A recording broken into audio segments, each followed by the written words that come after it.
ನಾವು ಹೇಳ್ತಾ ಇದ್ವಿ ಏನಂದ್ರೆ ಪ್ರಾಬ್ಲಮ್ಗಳು. ಏನು ಪ್ರಾಬ್ಲಮ್ಗಳು?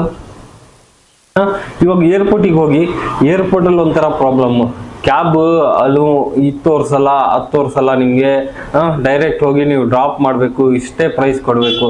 ಅದಕ್ಕೆಲ್ಲ ಒಂದು ನ್ಯಾಯವಾದ ಬೆಲೆ ಮಾತಾಡೋಣ ಬನ್ನಿ, ನಮ್ಮ ಜೊತೆ ಸೇರ್ಕೊಳ್ಳಿ. ಎಲ್ಲ ಚಾಲಕರಿಗೂ ಹೇಳ್ತಾ ಇದ್ದೀವಿ, ಬರೀ ನಾನು ಆಟೋ ಚಾಲಕರು ಅಂತ ಹೇಳ್ತಾ ಇಲ್ಲ, ಕ್ಯಾಬ್ ಚಾಲಕರಿಗೂ ಹೇಳ್ತಾ ಇದ್ದೀನಿ. ಕ್ಯಾಬ್ ಚಾಲಕರು ಅರ್ಥ ಮಾಡ್ಕೊಳ್ಳಿ, ನಿಮ್ಗೊಂದು ಸರಿಯಾದ ಬೆಲೆ ಸಿಗ್ತಾ ಇದೆ ಅಂದರೆ ಅದಕ್ಕೆ ನೀವು ಸಹಕರಿಸ್ಬೇಕು, ಸಹಕರಿಸೋಣ. ಹೇಗೆ ಅಂದರೆ ನಮ್ಮದು ಅಂತ ಪ್ಲಾಟ್ಫಾರ್ಮ್ ಇದ್ರೆ ನಾವು ಹೇಗೆ ಬೇಕಾದ್ರೂ ಓಡಾಡ್ಬೋದು. ನಮ್ಮದು ಅಂತ ಪ್ಲಾಟ್ಫಾರ್ಮ್ ಇಲ್ಲದೆ ನಾವು ಇವತ್ತಿನವರೆಗೂ ಸುಮ್ಮನೆ ಕೂತಿದ್ದೀವಿ.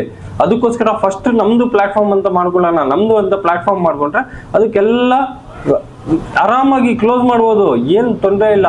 ಮತ್ತೆ ನಮಗೆ ಸರಿಯಾದ ಬೆಲೆ ಸಿಗ್ತಾ ಇಲ್ಲ ನನಗೂ ಗೊತ್ತಿದೆ ಆಯ್ತಾ. ಅವ್ರದ್ದೇ ಕಂಪ್ನಿಗಳು ಗಾಡಿ ಹಾಕೊಂಡಿದ್ದಾರೆ, ಅದಕ್ಕೆ ಬೆಲೆ ಸಿಗ್ತಾ ಇಲ್ಲ.